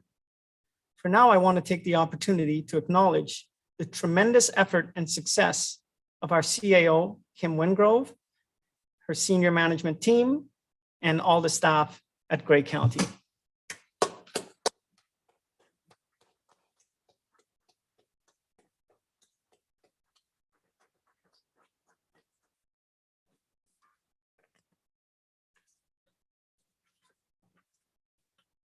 On December 1st, 2020, in a speech I delivered for re-election, I told you that if elected, I would be inviting this council to make a bold move on the issue of affordable housing. Well, you responded in a big way. With your support, here's what we accomplished in the area of affordable housing over the last year. At the start of the year, Council created the Affordable Housing Development Fund and endorsed a 1% annual, not one time, but annual contribution to the levy to be dedicated specifically to address affordable housing. In year one of the fund, the contribution was in excess of $1.1 million. That, my friends, was a bold decision by this council. It is a decision that will have a meaningful impact on the affordable housing crisis in our community and will mark our legacy. In addition to managing 1,000 units of affordable housing over the last year, we implemented a coordinated access system for those experiencing homelessness in partnership with Bruce County. The system connects people with housing and much needed supports for maintaining housing with a goal of ending the cycle of homelessness. We allocated additional funds for staffing to support Canadian Mental Health Association, YMCA Housing, and Safe and Sound to assist people experiencing homelessness. Our Out of the Cold program provides emergency housing by utilizing blocks of motel units. And an additional 11 units of transitional housing through nonprofit operators will be available next month. Council also just recently approved moving forward with the purchase of a building in Owen Sound to develop 10 to 12 more supportive housing units. The county supported Odawa Heights project is expecting occupancy of 60 units this April.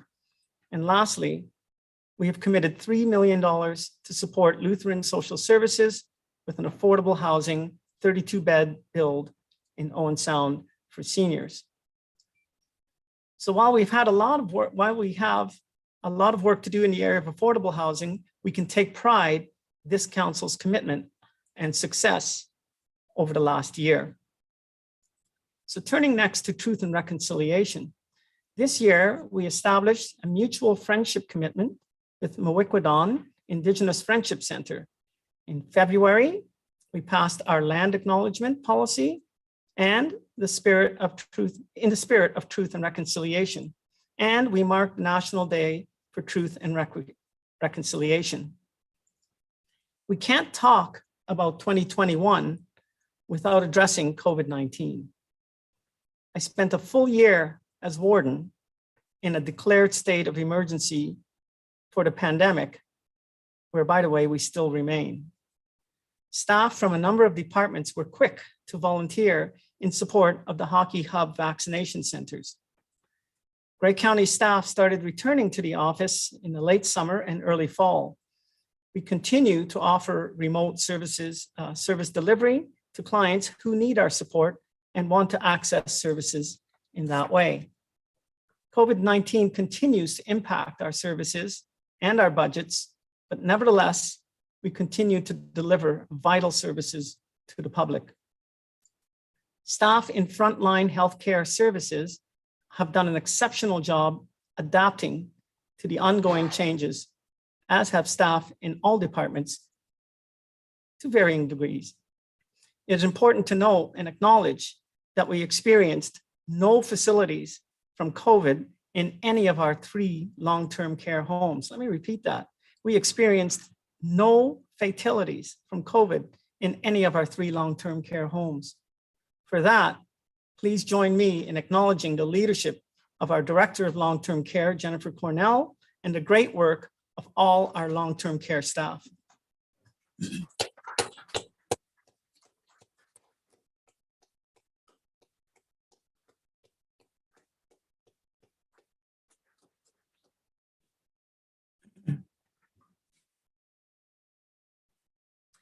Our paramedics played a proactive role in the COVID-19 pandemic, supporting public health with the rollout of vaccines to homebound residents. They supported other regions of the province, such as Windsor, when that support was needed. They also made a significant impact through the pandemic outreach program. I want to specifically acknowledge our paramedics for the role they played in responding to the rooming house crisis in Hanover this year. I can't tell you how many times over the last year I've had community partners, including Dr. Era, call or write me to express gratitude for the role our paramedics played in the response to COVID-19. Please join me in acknowledging the great work of our Director of Paramedic Services, Kevin McNabb, and all of Grey County's paramedics.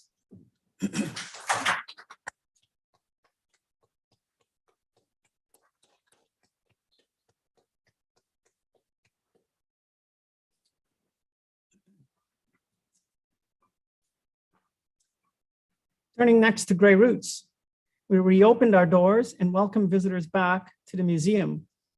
We have adjusted to COVID-19 protocols, and it's clear that the public appreciates this outlet. Construction of the general store has kicked off and is well underway.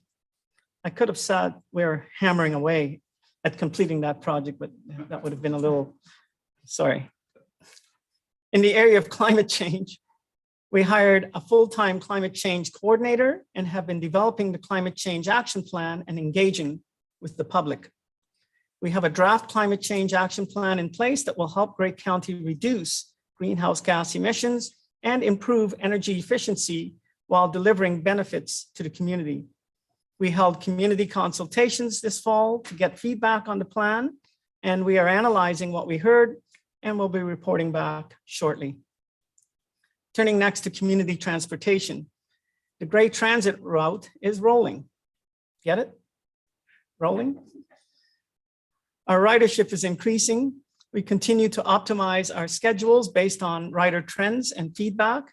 And you'll recall at the very beginning of this term of council, we identified transportation as a high priority. It's great to see this project cruising along. Sorry, I try. Next, we'll turn to long-term care. We've taken major steps forward this year in the planning and design of the new Rockwood Terrace facility. We are on schedule to meet our 2025 deadline. A project manager, and a prime consultant are now in place to support the development process. Grey County is developing a behavioral support transitional unit at Grey Gables. This area of the home will provide much needed specialized support to individuals with responsive behavior and will help create capacity in our local hospitals.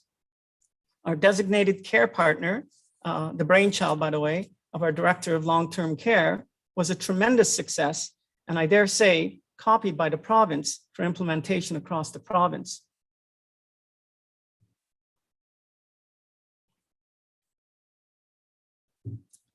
This next item deserves a heading on its own.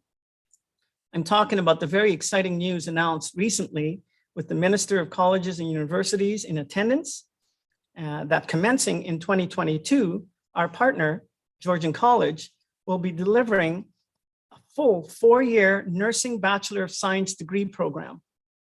Grey County has played a pivotal role in advocating for this program because it will go a long way in addressing the nursing shortage in our area. Our partnership with Georgian College did not end with advocacy.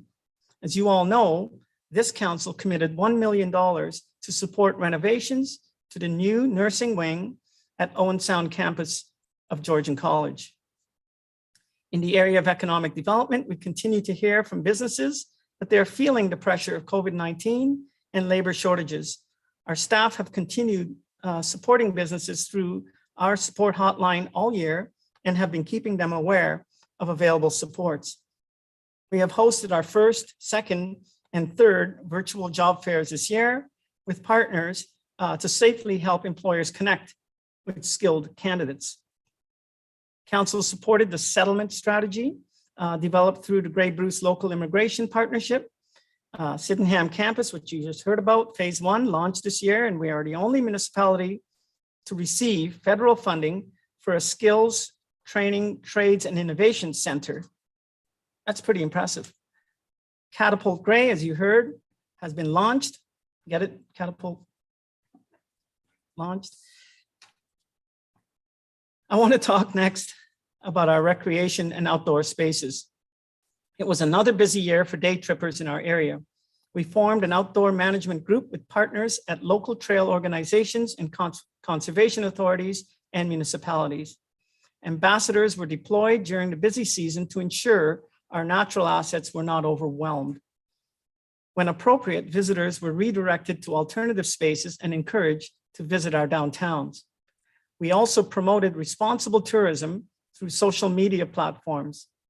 Councillors Soever and Body joined me when Grey County hosted the Great Lakes Waterfront Trail Tour Adventure on August 31st. At that event, we hosted participants from across the country, and community and political leaders joined the celebration. Dignitaries included the Honorable Lisa MacLeod, Minister of Heritage, Sport, Tourism, and Culture Industries, MPP Bill Walker, Simcoe County Warden George Cornell, Collingwood Mayor Brian Saunders, and others. In addition to the events, participants made a $500 donation to the Gitche Nimiquidon Reconciliation Garden, which, by the way, just last week received a Peace Medal from the Grey Bruce YMCA. In the area of road construction, I will simply say that this year we have committed more than $17 million into improving county roads through construction and resurfacing, infrastructure work, and pothole repair. Broadband. This year, we started seeing SWIFT projects activated in our area. Our advocacy has paid off with the province as we are seeing further significant broadband investments to the tune of $4 billion being planned for the future. There was the very exciting announcement this year, right here in Grey County, of a low orbiting satellite internet project through Telesat in Allen Park in West Grey. The Hanover Owen Sound Task Force report will be coming out next month. Members of that body will know that a lot of work has gone into the production of that report and the action plan. Our Affordable Housing Task Force approved an updated housing plan in February, and our Social Services Department is adjusting to changes because of a social services modernization plan implemented by the province.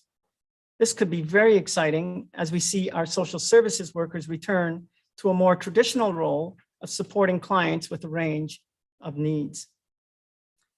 So there you have it. Our third year is now completed. I'm sure that you will agree after hearing all of that that despite unprecedented challenges, we have had a very, very successful year.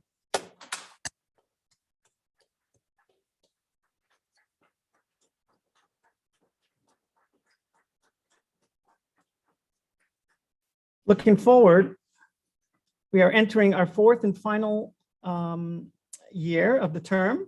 It should be an interesting year as we will have elections at both the provincial and municipal levels. A special thank you goes out to my mayor, Councillor Patterson. Sue picks up the slack brought about by having a member of her council serving as warden. In my inaugural speech, I told you that I would work to strengthen the relationship between the warden's office and the office of our local MP and MPP. I'm happy to report that during the last year, I have had weekly meetings with our MP, Mr. Ruff, and our MPP, Mr. Walker, on COVID-related issues. That's weekly. Additionally, I have had quarterly meetings with these gentlemen where I get to set the agenda. I want to extend sincere gratitude to Mr. Walker and to Mr. Ruff for their generosity of time and frankly, for their friendship. I also want to thank MPP Lisa Thompson, who hosted regular meetings as well over the last year that I was invited to attend. A huge thank you goes out to Dr. Era, our medical officer of health. He has been nothing short of outstanding. I have had personal calls with Dr. Era at all times of the day, night, and on weekends. His intellect, compassion, and hard work is off the charts. Get it? Sorry. I've learned so much about leadership from Dr. Era. Please join me in thanking Dr. Era.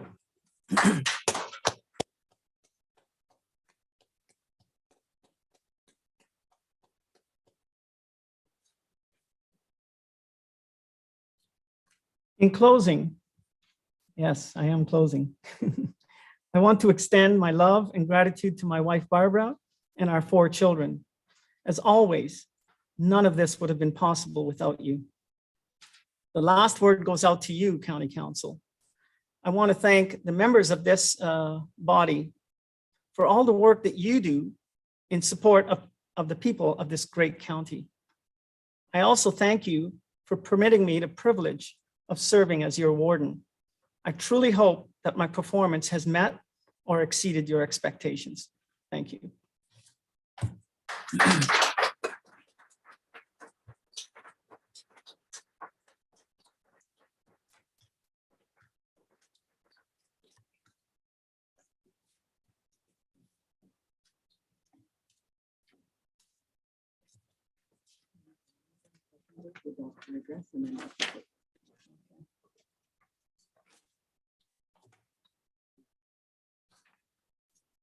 I'm looking for my the wrong one.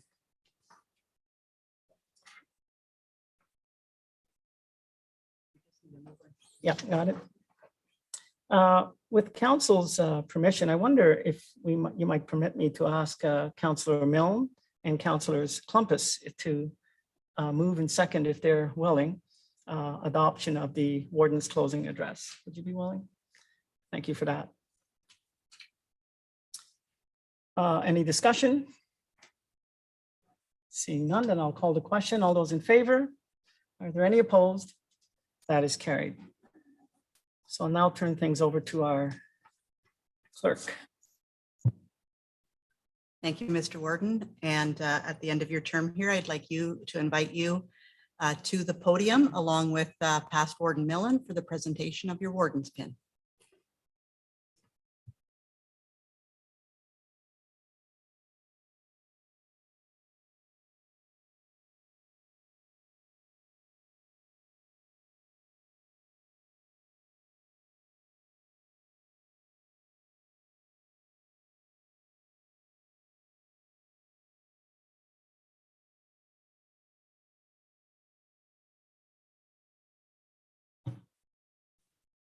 Warden Hicks, I want to present you with your warden's pin for 2021 with a great deal of gratitude and pride. You've done a tremendous job And I think we can all agree that it has been a challenging year, but as you just outlined, it has been a very successful year as well, in no short measure because of your leadership and your talent to seek out people with talents. And thank you very much, sir. I want to present you with this. If you don't mind, I'll try not to draw blood.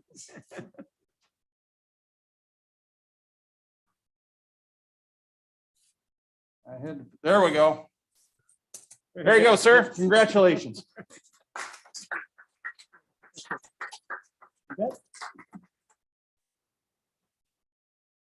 Thank you.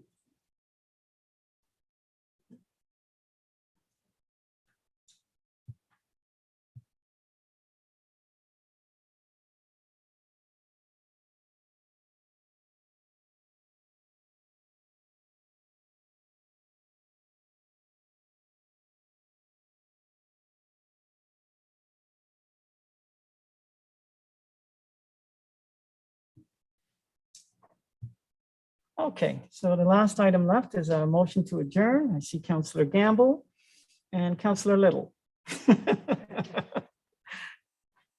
All those in favor? Any opposed? That is carried. Thank you very much. We're adjourned.